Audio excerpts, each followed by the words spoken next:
What is going on YouTube? It is your boy MrBaboon back with another reaction video. This time we are reacting to disgusting things that were normal in ancient Greece.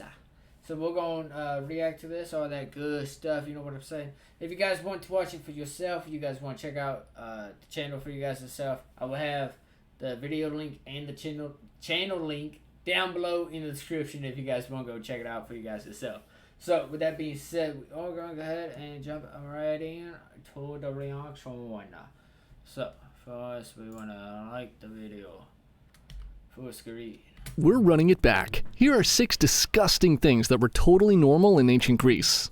I hope you're not eating right now. No. Number 1, doctors tasting earwax. Imagine this. You've been feeling under the weather for 1. Doctors tasting earwax. Imagine this. Okay, already got a positive. Why? Why would you want to? No.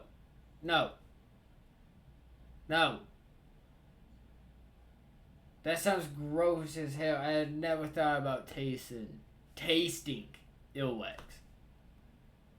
Doctors tasting earwax, bro. That's gross. You've been feeling under the weather for a while, so you finally bite the bullet and head to your doctor. When you get there, he asks you a few questions, and then out of nowhere, he gives you a wet willy. Before you even have a chance to ask what he's doing, he sticks his finger in his mouth and eats your earwax. As gross as this sounds, apparently this was a pretty common practice in ancient Greece, and it all goes back to our favorite urine-loving physician, Hippocrates. Hippocrates, the man behind the Hippocratic Oath that all modern doctors still take today, believed that the human body was like a big sack of flesh holding different bodily fluids, called the 4 humors. These humors were blood, yellow bile, black bile, and phlegm. Each humor represented an emotional state, and for a person to be healthy, all of these fluids needed to be in perfect balance. Bro, this dude and then this dude, they both look terrified right now.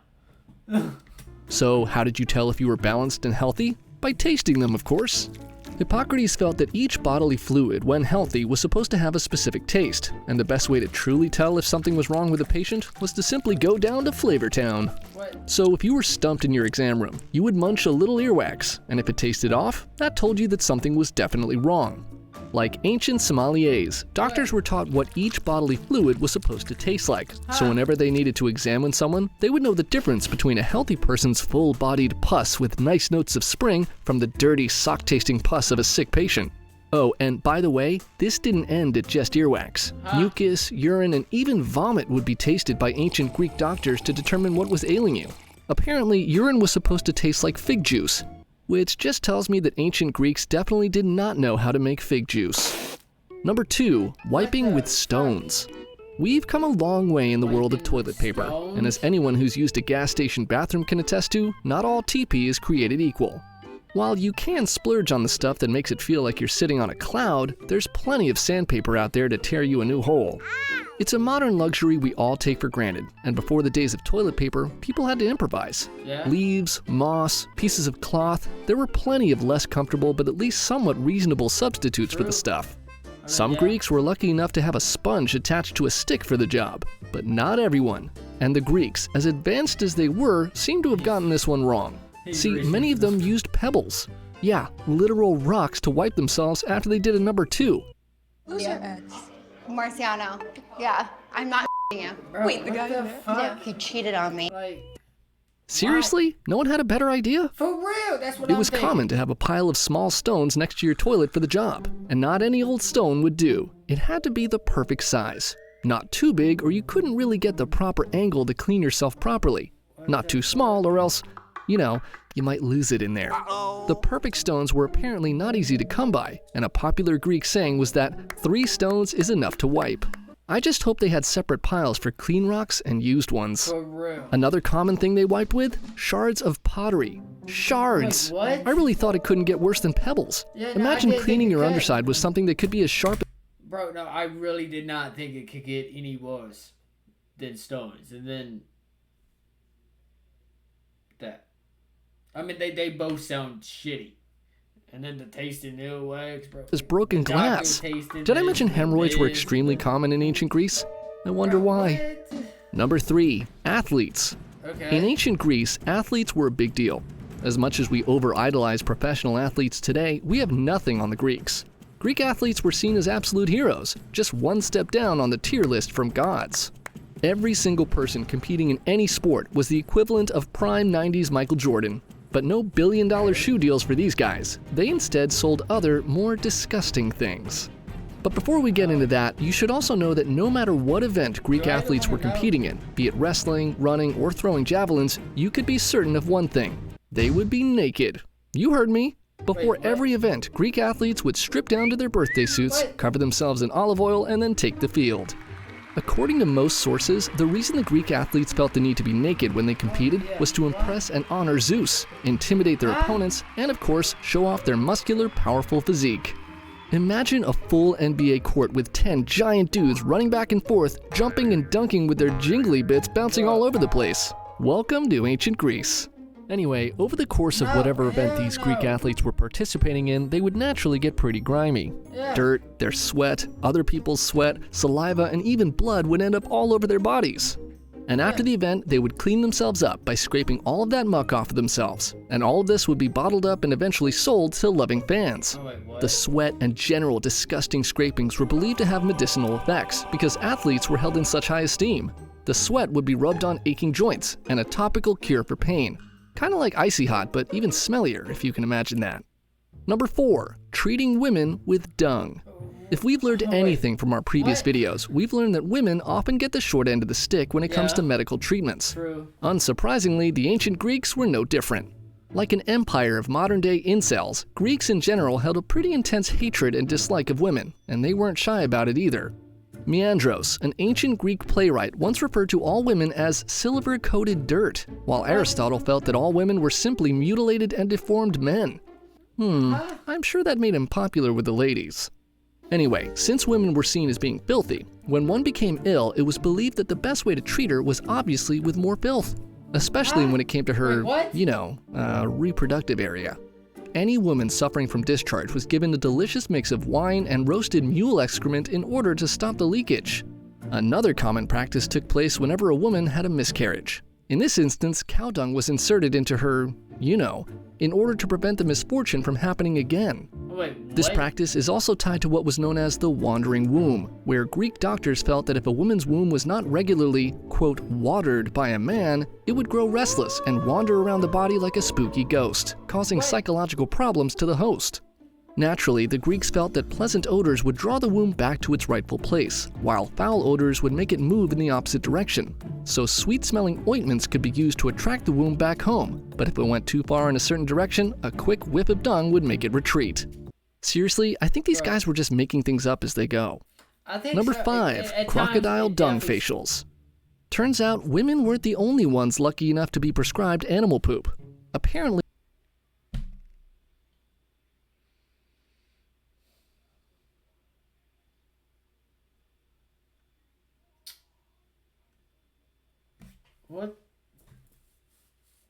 What the actual yeah, no, I definitely don't want to live in ancient Greece.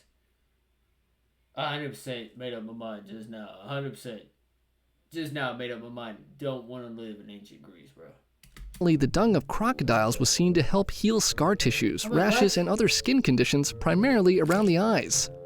Dung was generally considered clean and antibacterial, and crocodiles, while not native to Greece, were brought back from travels to nearby Egypt to help fill the demand for medicine.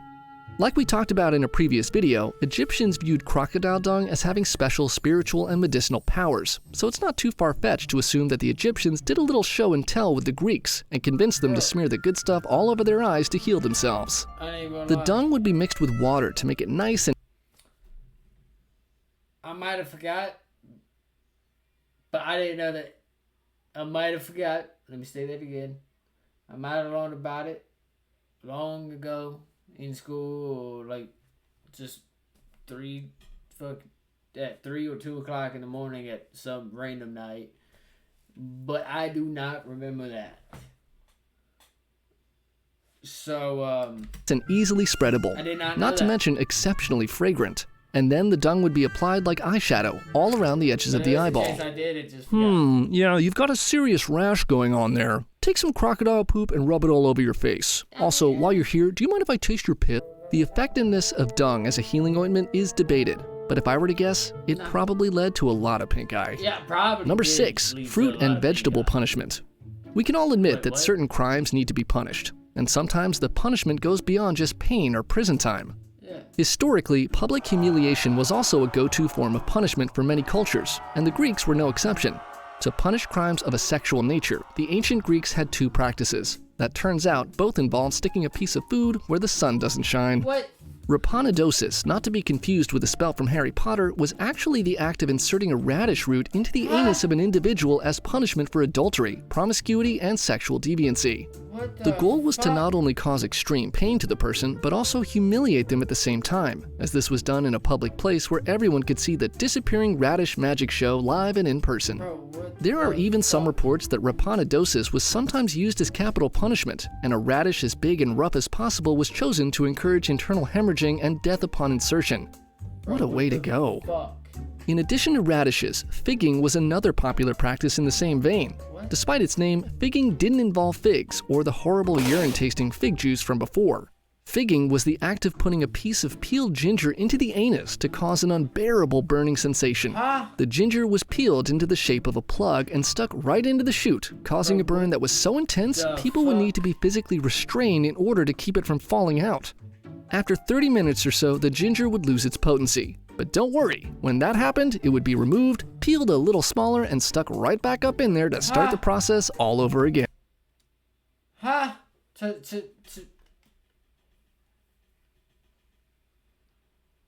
Yeah, fuck living in ancient Greece. I 100% made up my mind after this video. I don't know if I said that before on the channel, but yeah, I 100% made up my mind. Don't want to live in ancient Greece. I will 100%. No, we good. We just gonna pass on living in ancient Greece, bro. We good. Just I think we definitely gonna have to check that out, and then possibly check that out. We'll probably check part 1 out, then check part 2 out. But I think we are definitely going to react to that one at some point here soon, I think, possibly. So that is going to do it for this video. Hopefully you guys did enjoy all that good stuff. You know what I mean? I'll see you guys in the next one. Make sure you guys do check the description. I got the video and the channel link down below in the description if you guys want to check it out. Make sure you guys do definitely go check out the channel though. So far the videos and everything are funny and they're really good. Definitely go check out this channel. So with that being said, positivity is key, motivation is key, happiness is key. I'll see you guys in the next video. You guys stay safe, watch out for each other. I'll see you guys in the next one.